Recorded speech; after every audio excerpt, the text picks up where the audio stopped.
Polisi menyebut pengemudi mobil pickup bermuatan bahan bakar minyak yang terbakar di Jalan Alam Syahratu Prawira Negara, atau tepatnya di dekat Jembatan Musi 2 Palembang, kabur meninggalkan TKP.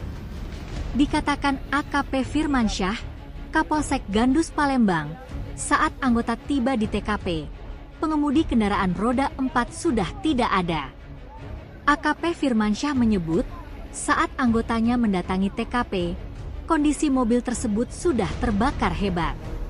Insiden kebakaran juga membuat arus lalu lintas dari Jembatan Musi 2 menuju Simpang Macan Lindungan Palembang tersendat.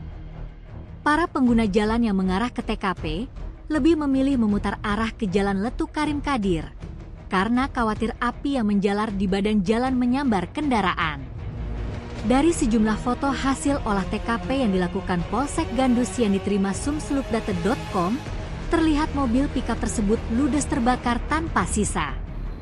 Bahkan dari bak muatan tersebut, terlihat lelehan plastik berwarna biru yang diduga merupakan wadah penampungan BBM ludes terbakar.